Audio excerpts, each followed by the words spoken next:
In this lesson, we're going to look at sketching the graph of a completed square form function with a negative value. So this will create a maximum turning point basically.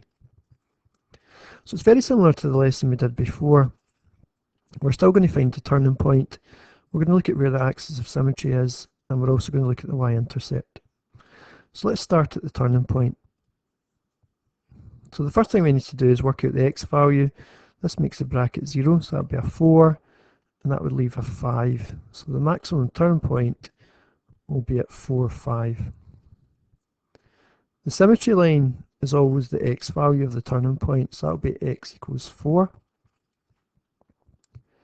And the y-intercept is where the graph cuts the y-axis. And it cuts the axis, any graph, whether a straight line or a quadratic or anything else, cuts the y-axis when the x value is 0. So we sub in the 0 to our original function or quadratic up here. So you're putting 0 up in there. Okay, now what order did you do this in? Well, do the bracket first. It's kind of like BODMAS. Bracket first, then you're squaring, then you're taking away. So it'll be 0 take away 4, so that's negative 4. So you're doing 5 take away negative 4 squared.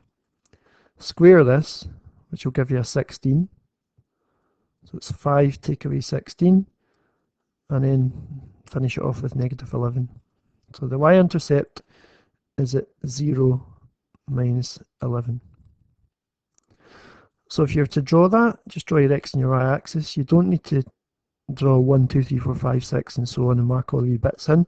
What you must mark in is, you must mark in your maximum turning point, so roughly go along 4 and up 5.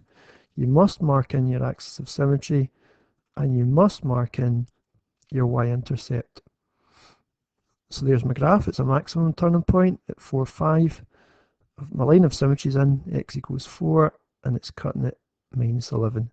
Again, notice I didn't put any values up and down here or along here because I marked in the important parts.